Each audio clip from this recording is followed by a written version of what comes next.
Halo semuanya, salam damai Kristus bagi kita semua. Kali ini saya ingin kita menyimak salah satu video dari seorang ustadz. Ini yang juga terkenal, dia dari Malaysia. Namanya Bro Lim Joy Sun. Kalian pasti sudah tahu. Nah, orang ini juga termasuk salah satu polemikus muslim yang sering berbicara tentang kekristenan. Kita istilahnya apa ya? Berpolemik. Jadi menggunakan kekristenan untuk mencari uang. Seperti itu. Itulah para polemikus muslim. Nah, ada beberapa hal yang ingin dia sampaikan di sini. Nanti kita beda apa hal-hal itu, apa yang dia sampaikan kita beda satu persatu. Dan menurut dia membeli salah satu rekaman dari Ahmad Deedat, para penghujat mereka terdahulu, penghujat kekristenan ya. Para penghujat kekristenan terdahulu itu, dia beli lalu dia pelajari Ahmad Deedat, Zakir Naik tentang hujah-hujah mereka tentang kekristenan. Lalu menurut dia bahwa itu membuat dia ragu dengan iman dia di dalam kekristenan pada saat itu. Dan membuat dia keluar dari kekristenan. Nah, supaya tidak berlama-lama lagi karena ini akan sangat banyak apa yang akan dia sampaikan. Dan apa yang akan saya sampaikan kepada saudara-saudara. Menjawab apa yang menjadi permasalahannya dia. Sekaligus kita akan memberikan sedikit pertanyaan bagi mereka. Mungkin beberapa, banyak mungkin. Nah, kita akan bersenang-senang dengan mereka, video yang mereka buat untuk kekristenan, menyerang kekristenan, dan kita akan jawab sekaligus bertanya balik kepada mereka. Oke, supaya kita bisa lihat satu persatu, mari kita simak videonya terlebih dahulu. Kalau duit Malaysia, makan belanja dekat RM10,000. Masya Allah. Dan saya kaji tip-tip semua. Kalau kita pergi ke Center Zakir Naik, IRF Islamic Research Foundation, mereka ada 255 tajuk daripada Deedat. Kami di Malaysia baru dapat 89 tajuk. Dan saya kaji tip-tip semua. Saya cek setiap perkara. Dan kesimpulannya, bila saya tengok dialog tu, banyak perkara yang buat saya tak boleh terima. Okey, tak boleh terima agama saya lah pada masa itu. Okey, banyak perkara yang buat saya susah nak terima. Saya bagi beberapa contoh yang buat saya susah nak terima. Yang pertama, bila saya baca, bila hujah tu Deedat tunjukkan, dia kata, and God create the heaven and the earth in 6 days. But on the 7 days, God rested. In the book of Genesis, chapter number 2, verse number 2. Dia kata dalam kitab tersebut, dalam Bible tersebut, dia kata, Tuhan menciptakan alam ini dalam 6 hari, tetapi pada hari yang ke-7, Tuhan beristirahat. Tuhan berehat. Now, berehat ini, sifat Tuhan ke sifat manusia? Dia sifat manusia. Kalau sifat manusia, siapa yang mengarang tu? Dia pasti manusia. Dia tak mungkin datang kepada Tuhan. Sebab Tuhan tak akan bagi kita sifat yang salah mengenai dirinya. Dan saya baca lagi. Oke, itu yang pertama. Tentang Allah beristirahat atau Tuhan beristirahat. Tapi kita harus ingat dulu ada 2 poin di situ. Yang pertama tentang penciptaan di dalam Alkitab itu 6 hari. Dan hari ke-7 menurut Alkitab bersaksi bahwa Tuhan beristirahat. Dan persoalannya di sini adalah dia mengatakan beristirahat itu sifatnya siapa? Karena dia dalam pikirannya itu beranggapan bahwa seseorang kalau beristirahat itu artinya dia lelah, itu artinya dia capek. Nah, menurut dia dalam pemahaman seperti itu, kalau Tuhan beristirahat artinya Tuhan capek. Dan seharusnya Tuhan kan tidak capek atau tidak lemah. Nah, itu yang ingin dia giring. Dia ingin giring opini para penonton dia yang lugu-lugu dan lucu-lucu. Bahwa kok bisa Tuhan beristirahat? Kita akan lihat apa sebenarnya yang dimaksudkan dengan Allah beristirahat atau Allah rehat. Pada hari yang ke-7 setelah penciptaan, apakah karena Allah lelah? Apakah karena Tuhan capek, Tuhan lelah? Ataukah ada maksud tersendiri di balik itu? Pertama kita harus tahu bahwa Alkitab itu ditulis bukan pada abad ke-7 atau Alkitab itu ditulis pada abad ke-16 atau abad ke-20 yang memahami kata rehat atau memahami kata istirahat seperti yang kita pahami sekarang, kalau orang istirahat artinya mereka capek. Tidak. Itu harus, saudara-saudara harus ingat, Alkitab itu harus dipahami sesuai dengan konteks penulisannya. Dan nanti sebentar kita akan lihat apa yang sebenarnya dimaksudkan oleh Alkitab tentang Allah beristirahat, Tuhan beristirahat. Nah, di sini saya sudah buat untuk menjawab dia. Allah beristirahat. Kita mulai dengan apa pandangan dari para penafsir Yahudi terlebih dahulu. Ini saya kutip langsung dari Sefaria, yang biasanya digunakan oleh polemikus Muslim dalam menyerang iman Kristen. Ini saya gunakan dari Sefaria ya. Penafsir Yahudi, Sefaria Ciskuni. Dia menuliskan begini. Ini komentarnya ya. Kata Syabat ketika diterapkan pada Tuhan tidak dapat berarti dia beristirahat dalam arti istilah ini biasa digunakan. Maksudnya Allah beristirahat atau dia beristirahat itu tidak bisa digunakan dalam istilah sekarang. Seperti itu. Seperti yang kita miliki pada otoritas Yesaya 40 ayat 28 bahwa Tuhan tidak pernah menjadi lemah atau lelah. Jadi Tuhan ketika Alkitab mengatakan dia beristirahat, itu bukan berarti bahwa Tuhan lemah atau Tuhan lelah. Tidak. Itu menurut penafsir Yahudi. Melihat bahwa dia tidak harus mengerahkan dirinya ketika menciptakan alam semesta. Mengapa dia harus lelah sehingga harus beristirahat? Seperti yang tadi diasumsikan oleh si polemikus Muslim Bro Lim, yang cara pemikirannya sudah mulai menjurus ke para pemikir polemikus keledai liar. Dia sudah berpikir bahwa Tuhan itu beristirahat artinya bahwa dia lelah dan itu harusnya adalah menjadi sifat manusia bukan sifat Tuhan. Karena Tuhan tidak pernah lelah. Ya memang kita kekristenan Yahudi juga tidak memahami bahwa Tuhan beristirahat artinya Tuhan lelah. Tidak. Harus tahu itu. Nah kata itu harus dipahami sebagai Tuhan setelah menghentikan sementara suatu kegiatan. Jadi dia menghentikan kegiatan penciptaannya. Bukan berarti bahwa dia lelah, tidak. Itu pertama. Nah, kami menemukan istilah serupa yang digunakan ketika keturunan reguler pada hari kerja mana terhenti setelah orang Israel menyeberangi sungai Yordan. Yosua 5 ayat 12. Sebelum mereka mulai makan dari hasil tanah Kanaan. Kedua peristiwa tersebut dilaporkan terjadi pada hari yang sama. Nah, lanjut. Kita juga menemukan kata kerja Syabat yang digunakan dalam arti gangguan. Ayub 32 ayat 1 ketika teman-teman Ayub menyela pertengkaran mereka dengan Ayub selama 3 hari. Jadi mereka berhenti bertengkar selama 3 hari karena rasa hormat mereka terhadap kebenaran Ayub. Bukti yang lebih baik adalah Kejadian 8 ayat 22 di mana Tuhan meyakinkan Nuh setelah banjir bahwa fenomena reguler siang dan malam mengikuti satu sama lain tidak akan pernah lagi ditangguhkan.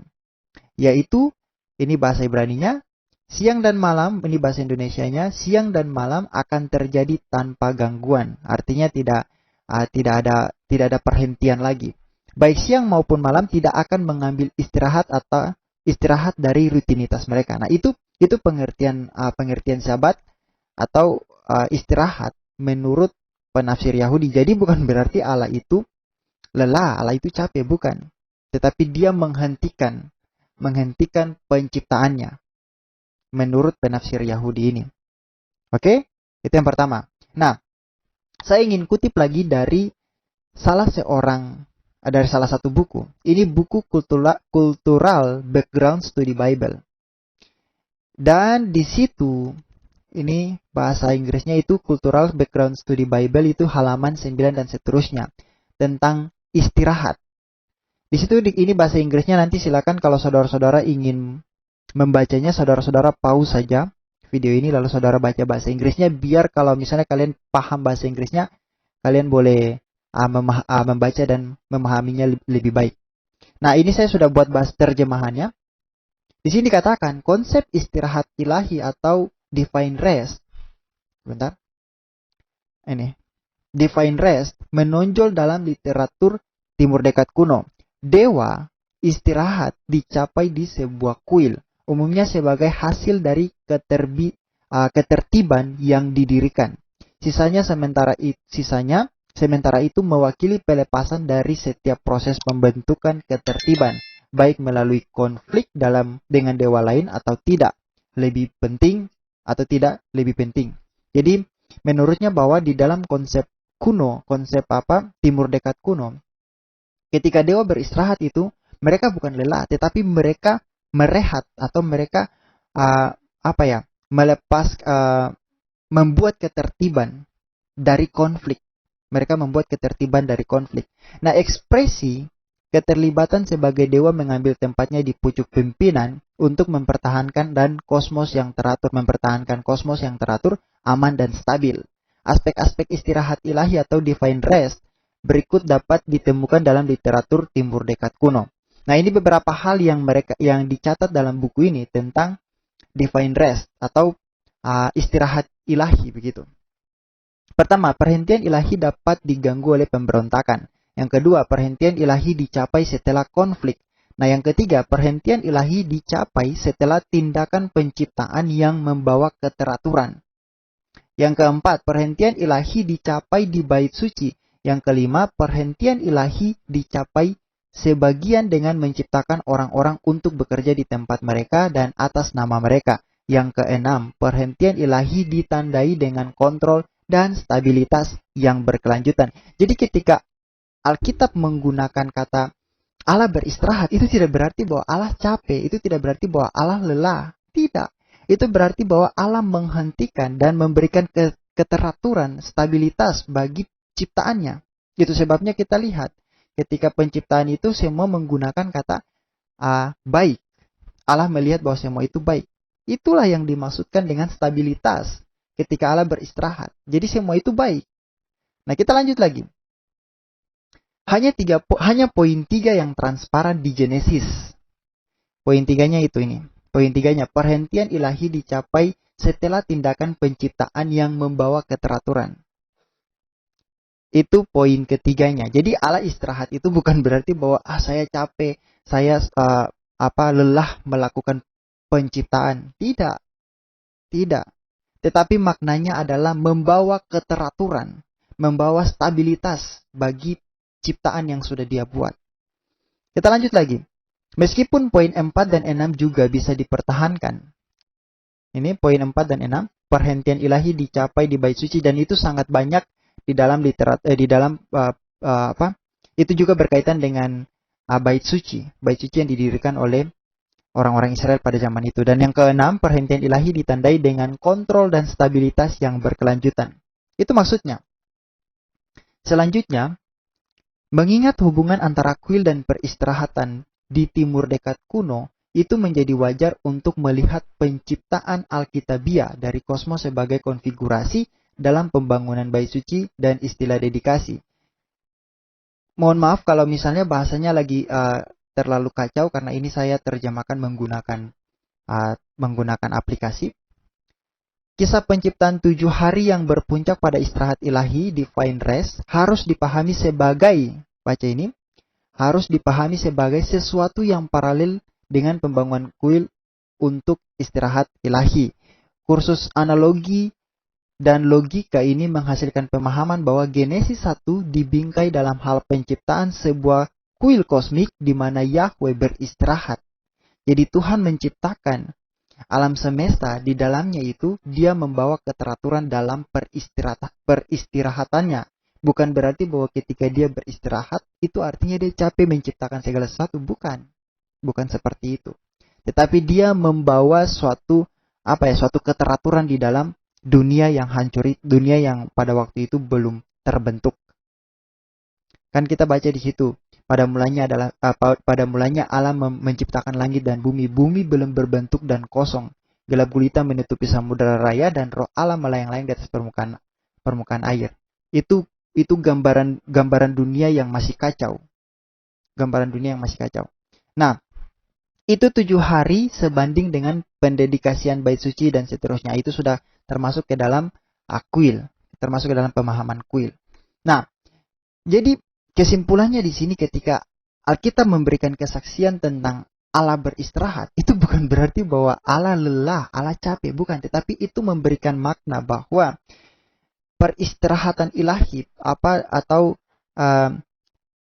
rehat, Allah istirahat, itu artinya bahwa dia memberikan suatu stabilitas, dia memberikan suatu keteraturan kepada apa yang sudah diciptakannya, apa yang sudah dibuatnya. Itu maksudnya. Bukan karena Allah capek, bukan. Tetapi dia memberikan stabilitas. Dia memberikan suatu keteraturan bagi ciptaannya. Oke? Itu yang pertama. Nah, kita selanjutnya lagi.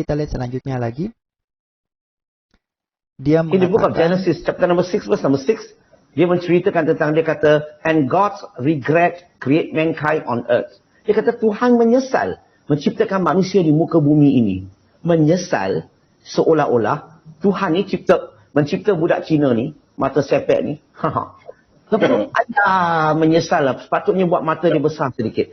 Menyesal ini berarti Tuhan tidak ada ilmu masa depan.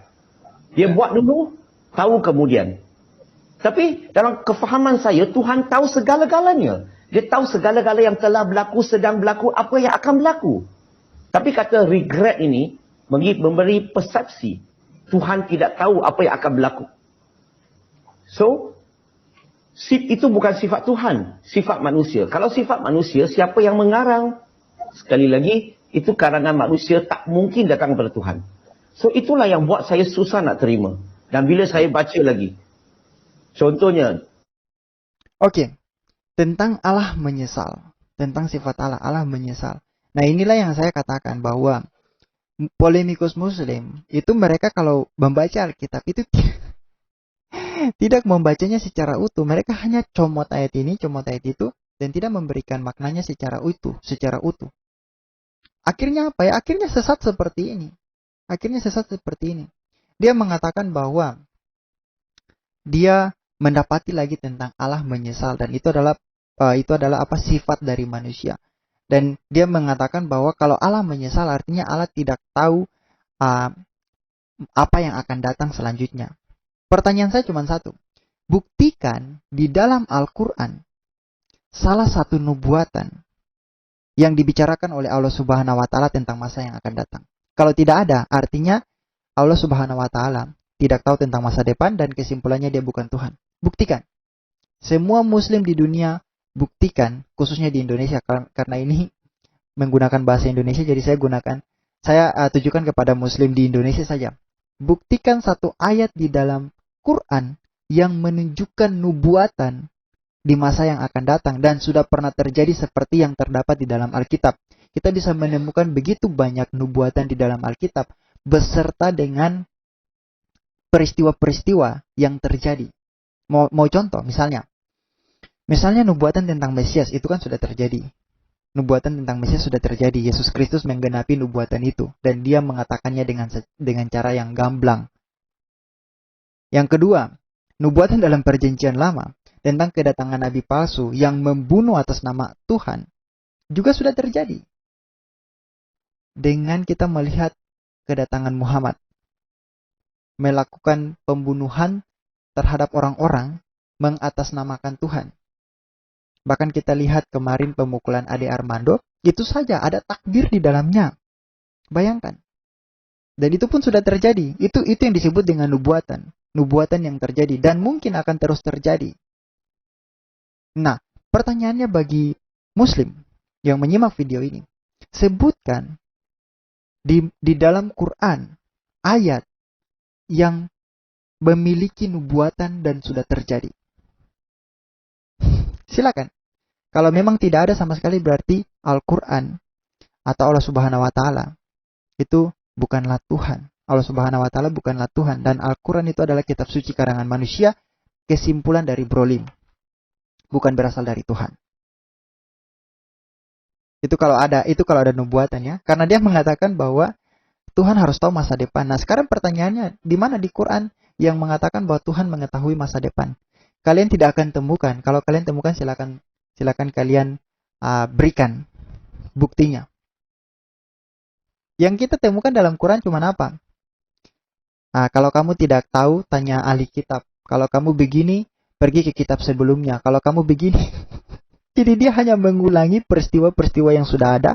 Bahkan bukan hanya mengulangi peristiwa yang sudah ada. Tetapi dia juga memberikan informasi-informasi yang keliru. Informasi-informasi yang keliru tentang keyakinan orang lain. Itulah yang ada dalam Al-Quran yang selama ini kita baca, kita pelajari. Nah, kembali kepada sifat Allah yang dia katakan tentang itu satu ya, tentang nubuatan. Buktikan bahwa ada nubuatan yang terjadi, nubuatan dalam Quran yang pernah terjadi atau yang mungkin akan terjadi. Coba buktikan, Muslim buktikan. Sekarang kita lihat kepada Allah menyesal. Ini Allah menyesal ya. Oke. Terhadap istilah menyesal seringkali dipersoalkan sebab istilah ini menunjukkan seolah-olah Allah tidak maha tahu, Allah yang berubah sikap atau tidak konsisten, dan lain sebagainya. Tim penerjemahan Alkitab King James Version kata Ibraninya Nacham dengan comfort 57 kali, repent dengan 41 kali, comforter 9 kali, dan apa ini bahasa Inggrisnya saya kurang tahu baca, easy kan? 1 kali. Demikian juga kata ini diterjemahkan dengan makna yang mirip dengan kata-kata tersebut dalam Alkitab Bahasa Indonesia atau LAI.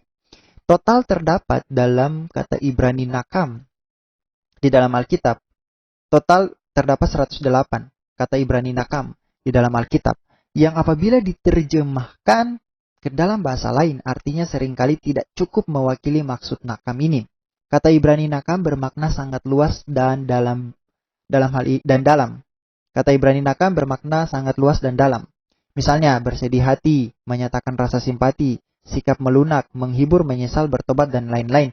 Tergantung konteks yang sedang dibicarakan. Itulah yang tadi saya katakan, mau membaca satu ayat, mau membaca Alkitab, itu jangan comot-comot ayat. Baca secara utuh. Nanti besok-besok kalian lihat satu kalimat yang misalnya saya kasih salah satu contoh. Saya katakan kepada kalian begini, teman saya lapar. Nah, karena kalian hanya mengambil kata lapar, maka kalian berasumsi bahwa saya lapar. Padahal saya katakan teman saya yang lapar. Nah, itu tidak bertanggung jawab namanya. Anda tidak bertanggung jawab dengan apa yang Anda dengar dan apa yang Anda lihat. Dan itu bukan sifat orang yang waras, itu sifat orang gila. Jadi baca secara keseluruhan konteksnya. Lalu lihat sebenarnya apa yang dibicarakan tentang hal itu, tentang Allah menyesal. Kita lihat lebih lanjut lagi sebentar. Kata Ibrani nakam secara konseptual, kata bermakna tidak sesuai dengan yang dikehendaki sehingga memerlukan penghiburan, hal-hal yang tidak memuaskan hati. Maka kata ini tidak boleh dianggap repent atau menyesal dalam artian telah berbuat kesalahan.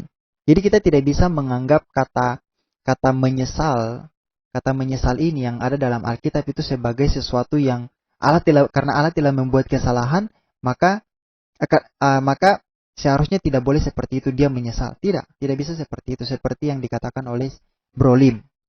Kata nakam bermakna dalam dan luas sehingga tidak cukup diwakili dengan satu kata terjemahan. Jika kata Ibrani nakam dalam satu ayat diterjemahkan dengan repent atau sorry atau bersedih atau dan sebagainya atau menyesal, ungkapan ini digunakan untuk menyatakan ada sesuatu perasaan Allah yang tidak diinginkannya terjadi. Dalam Kejadian 6 ayat 5-7 menyatakan kejahatan manusia yang merajalela dan itu membuat hati Allah itu sedih. Itu membuat sedih hati Allah atau nakam hati Allah. Dan ungkapan ini adalah ungkapan yang bersifat anthropomorphisme, menceritakan sikap Allah dalam bahasa manusia.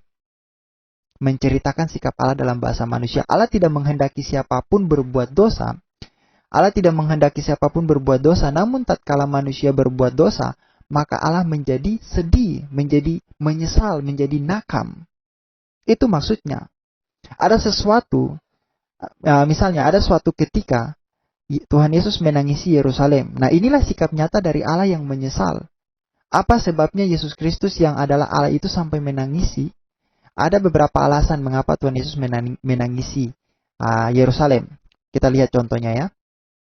Contoh pertama, Tuhan Yesus menangisi karena penduduk Yerusalem tidak mengetahui maksud dari kedatangannya.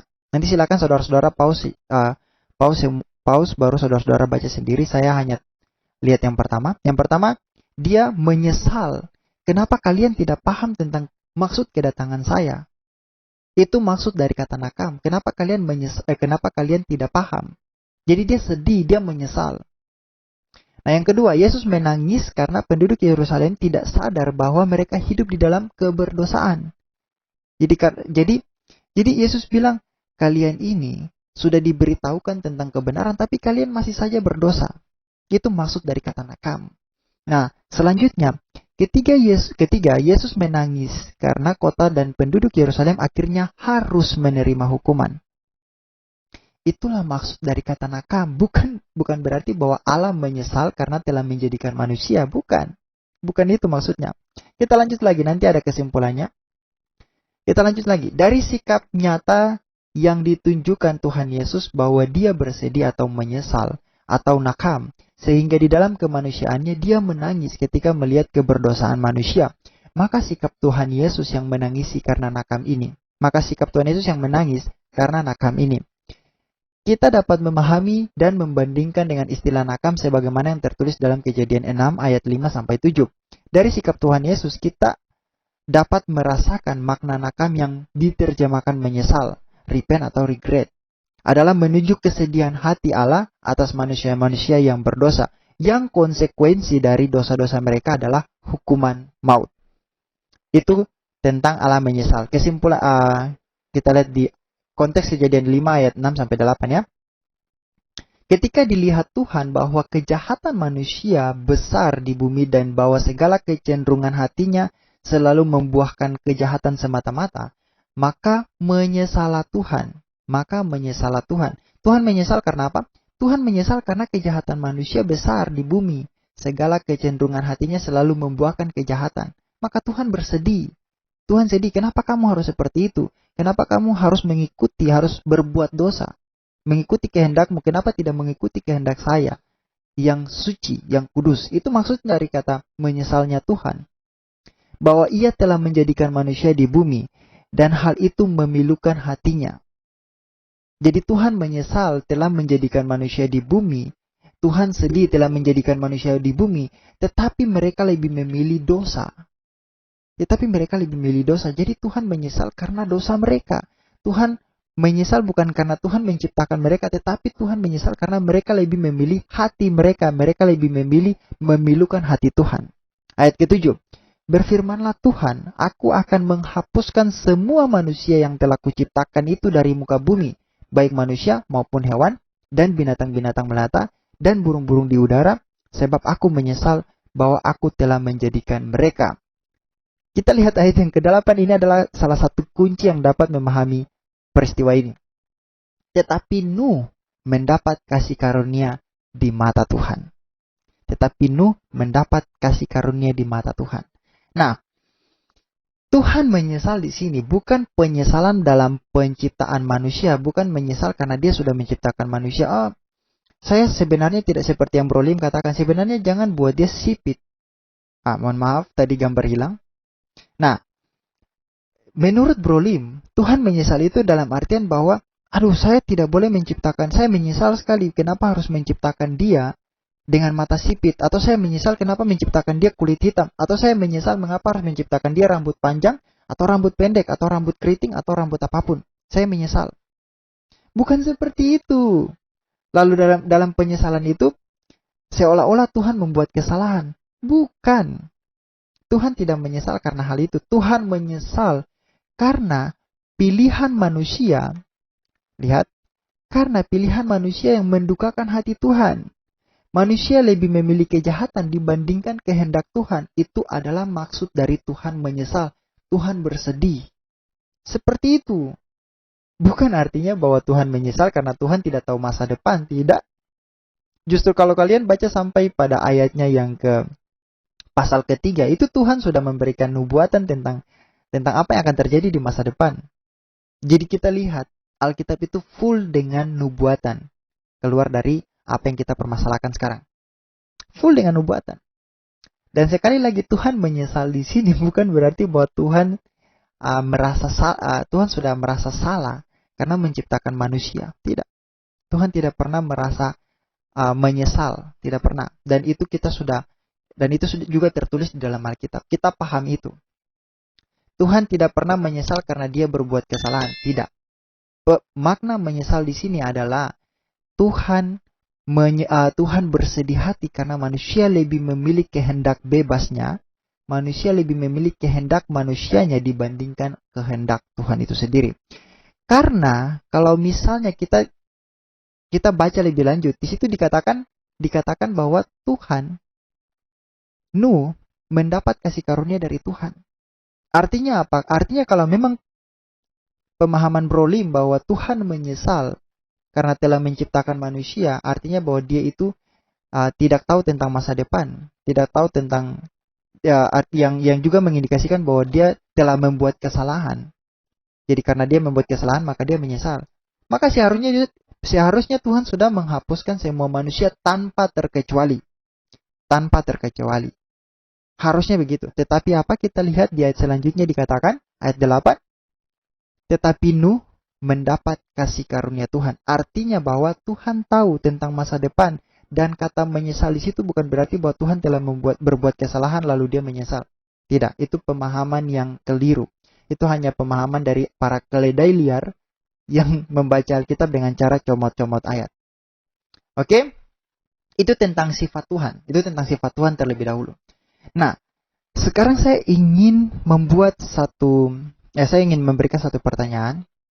Bukan satu, tapi nanti kita lihat saja ada berapa pertanyaan di sini. Ini saya sudah buat. Nah, ini tentang nama Allah dalam Islam dan zatnya. Daripada kalian membahas tentang apa? Sifat-sifat Tuhan yang pada akhirnya membawa kesimpulan kalian bahwa ternyata Tuhan itu memiliki sifat-sifat manusia. Sebenarnya banyak sekali sifat-sifat manusia yang ada dalam diri Tuhan. Tetapi sifat manusia dalam artian bahwa Tuhan itu tidak terbatas.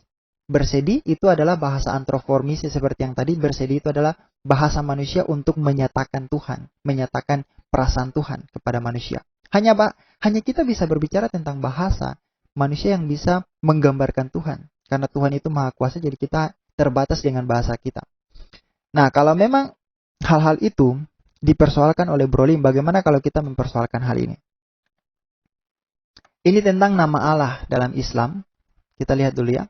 Tafsir Jalalain jilid 1, sabar, saya kasih besar. Jalalain jilid 1 halaman 1108. Firman Allah Subhanahu wa taala, katakanlah serulah Allah. Jadi ini apa istilahnya?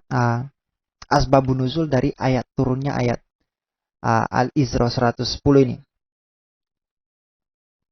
Ibnu Murdawai dan lainnya telah mengetengahkan sebuah hadis melalui Ibnu Abbas yang telah menceritakan bahwa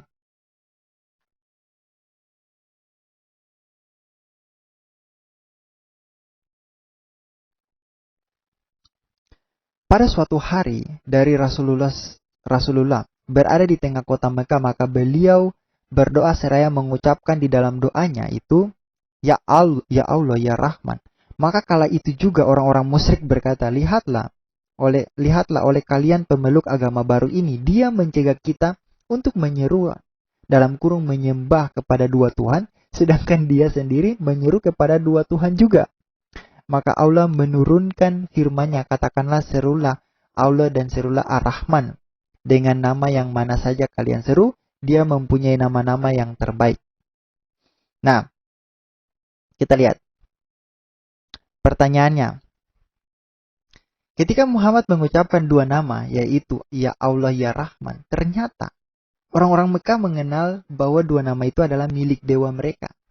Itu sebabnya mereka menyatakan bahwa Muhammad mengucapkan dua Tuhan dalam sembahyangnya. Silakan kalian bahas soal persoalan ini. Mengapa nama Tuhan kalian itu diambil dari nama para penyembah pagan? Itu bukan perkataan saya, itu ada di dalam asbabun nuzulnya. Dalam asbabun nuzul ayat ini. Ini tafsir Jalalain jilid 1 ya, asbabun nuzul Al-Isra 110. Mengapa nama Tuhan pagan, nama Tuhan para penyembah berhala kota Mekah itu digunakan oleh Islam? Bahkan dijadikan apa? Bahkan dijadikan Asmaul Husna. Silakan kalian jawab mengapa itu digunakan. Nah, selanjutnya Tafsir Al-Qurtubi jilid 10.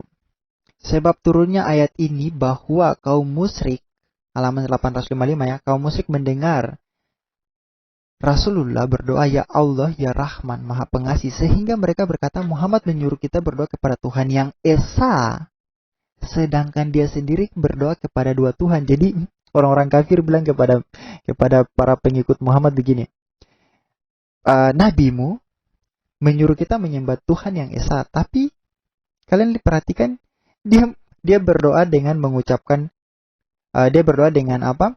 Dengan berkata kepada dua Tuhan, yaitu ya Allah dan ya Rahman. Itu menurut pemahaman orang kafir Mekah. Lihat, saudara perhatikan, lanjut. Sedangkan makhluk berkata, Rasulullah menunaikan salat tahajud pada suatu malam, lalu di dalam doanya beliau mengucapkan ya Rahman, Maha Pengasih, ya Rahim, sehingga terdengar oleh seorang dari kalangan musyrik. Ketika itu beliau sedang berada di Yamamah dan orang itu bernama Ar-Rahman. Maka orang yang mendengar itu berkata, bagaimana Muhammad ini berdoa kepada dua orang bernama Ar-Rahman di Yamamah? Maka turunlah ayat ini yang menjelaskan bahwa keduanya adalah untuk satu zat. Jika kalian seru dia dengan Allah, maka yang demikian itu cukup. Dan jika kalian seru dengan Ar-Rahman, maka itu juga cukup. Jadi lihat, nama-nama Tuhan kalian sendiri saja itu adalah milik orang Mekah. Coba kalian selesaikan persoalan ini terlebih dahulu dengan para penyembah berhala Mekah pada zaman itu. Daripada kalian membahas sifat-sifat Tuhan yang tidak kalian pahami di dalam Alkitab. Seperti itu. Kita lanjut lagi. Masih banyak. Tenang aja. Bentuk Allah Subhanahu wa Ta'ala. Ini saya ambil dari Saya ambil dari History of At-Tabari volume 1 halaman 262. Ini bahasa Inggrisnya. Nanti saya kasih kecil, saya perkecil. Lalu kalian screenshot atau kalian pause, baru kalian baca. Untuk kalian yang pintar berbahasa Inggris, baca lalu artikan sendiri biar kalian bisa paham. Ini saya tunjukkan lagi, yang tanda kuning ini, itu adalah referensi. Itu adalah catatan kaki dari yang saya tandai merah ini. Itu dia referensi kepada Quran 112 ayat 2. Nah, saya sudah buat terjemahannya. Ini adalah terjemahannya. Tuhan berkata kepada para malaikat, aku menciptakan manusia dari tanah liat, ruh ke dalam dirinya. Lalu dia sujudlah di hadapannya. Tuhan menciptakannya dengan tangannya sendiri agar iblis tidak menjadi sombong terhadap Adam, sehingga dalam kurung Tuhan dapat berkata kepada dalam kurung iblis, kamu sombong terhadap sesuatu yang aku buat dengan tanganku sendiri, yang aku sendiri tidak terlalu angkuh untuk membuatnya. Jadi Tuhan menciptakan Adam sebagai manusia.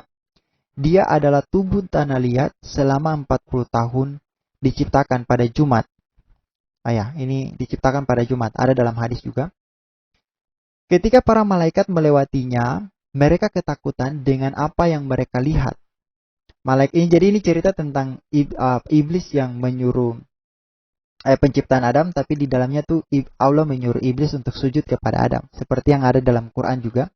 Jadi sebenarnya kita lihat bahwa Allah Subhanahu wa Ta'ala sedang membuat dosa syirik dengan sujud kepada, karena pemahaman Muslim sekarang adalah bahwa sujud itu artinya menyembah Allah, menyembah Tuhan, seperti yang mereka terapkan kepada Yesus Kristus ketika dia sujud. Nah, menurut mereka bahwa itu artinya dia menyembah Allah. Dalam artian bahwa artinya dia juga Islam. Nah, sekarang lihat.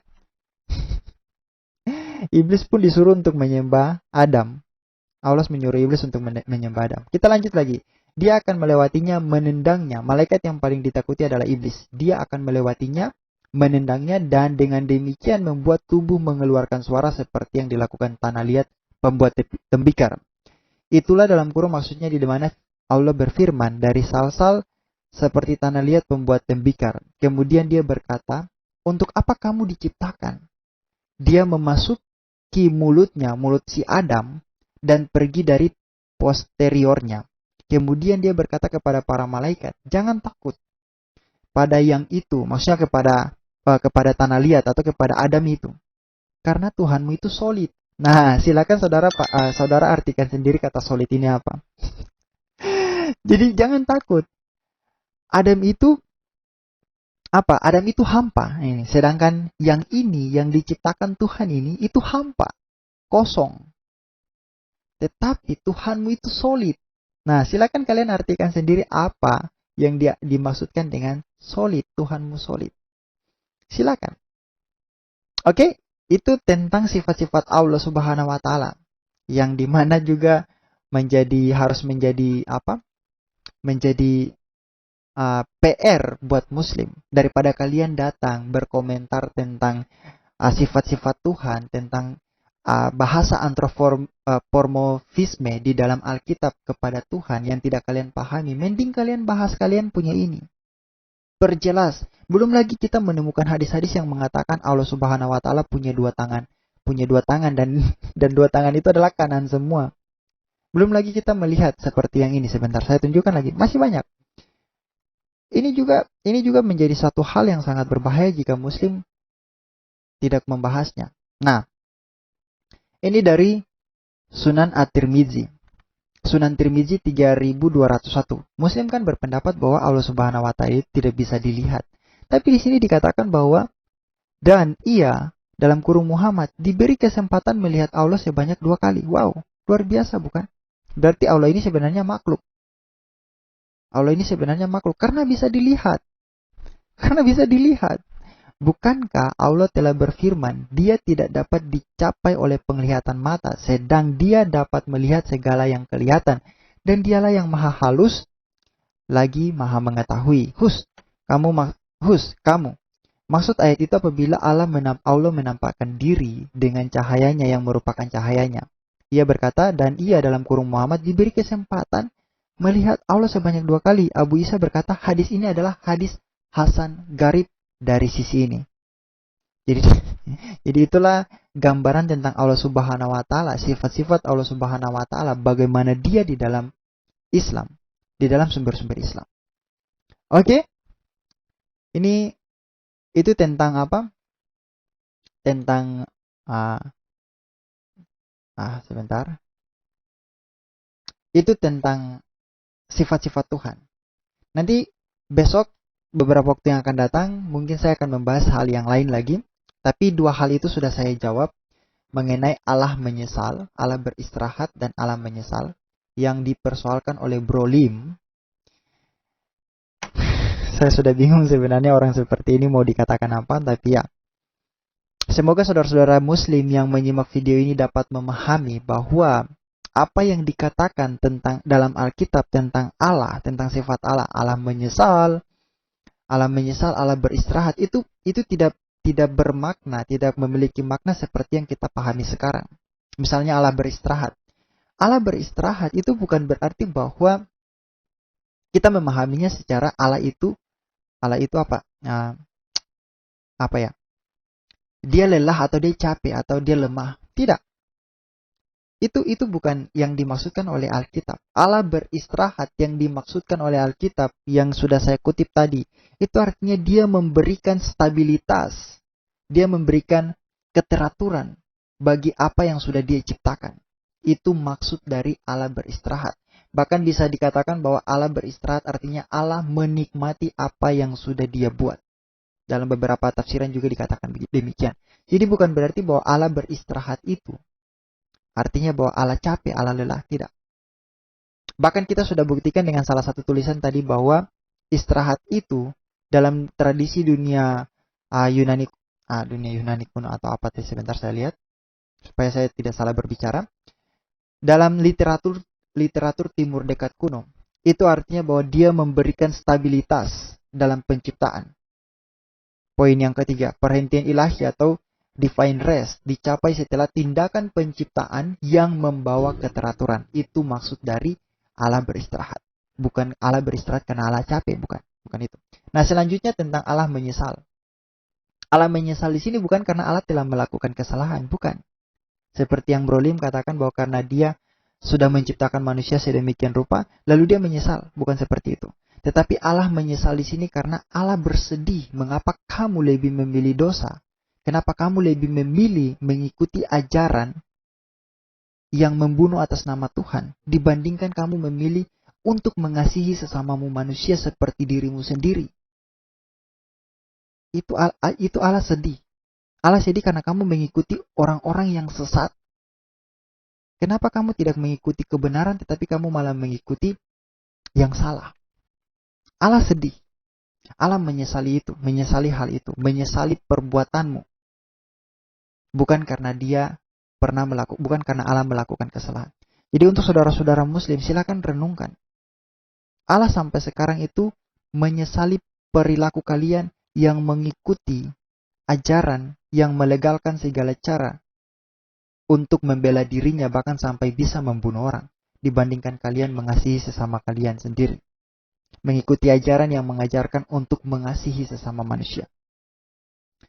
Itu saja yang ingin saya sampaikan kepada saudara-saudara. Silakan kalian pikirkan lagi. Mungkin kedepannya lagi ada beberapa topik yang ingin saya sampaikan. Nanti akan saya usahakan. Tapi semoga ini dapat memberikan pencerahan bagi saudara-saudaraku yang Kristen, memberikan penguatan iman bagi kalian, tetapi juga bagi saudara-saudaraku yang Islam, dapat memberikan pencerahan bagi kalian tentang iman kami yang sebenarnya. Bukan seperti apa yang polemikus muslim katakan, tetapi seperti inilah iman kami. Tuhan Yesus memberkati, kita jumpa di video berikutnya.